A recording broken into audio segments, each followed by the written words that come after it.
নাগেরবাজার উড়ালপুলে ভয়াবহ দুর্ঘটনা। নাগেরবাজার উড়ালপুলে ভয়াবহ পথ দুর্ঘটনায় মৃত্যু হল এক মোটর বাইক আরোহীর।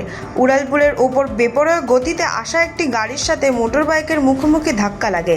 ধাক্কার অভিঘাতে নিয়ন্ত্রণ হারিয়ে উড়ালপুলের ওপর থেকে নিচে ছিটকে পড়ে বাইক আরোহী এবং মৃত্যু হয় তার।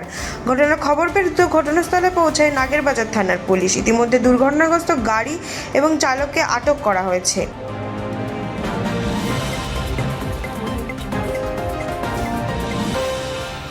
তৃণমূলের কল্যাণ বন্দ্যোপাধ্যায়ের বিরুদ্ধে স্পিকারের দ্বারস্থ কাকলি ঘোষ দস্তিদার। তৃণমূলের অন্দরেই বাড়ছে মতবিরোধ। শ্রীরামপুরের সাংসদ কল্যাণ বন্দ্যোপাধ্যায়ের বিরুদ্ধে লোকসভার অধ্যক্ষ ওম বিড়লার কাছে চিঠি লিখলেন বারাসাতের সাংসদ কাকলি ঘোষ দস্তিদার। চিঠিতে কল্যাণ বন্দ্যোপাধ্যায়ের বিরুদ্ধে কটূক্তি এবং নারী বিদ্বেষী মন্তব্যের অভিযোগ তুলেছেন কাকলি। পাশাপাশি স্পিকারের কাছে আনুষ্ঠানিক অভিযোগ জানানোর অনুমতিও চেয়েছেন তিনি।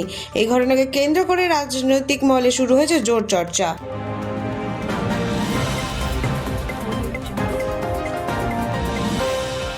ট্যাংরায় তৃণমূল কার্যালয়ে মিলল রাশি রাশি ভোটার আধার কার্ড।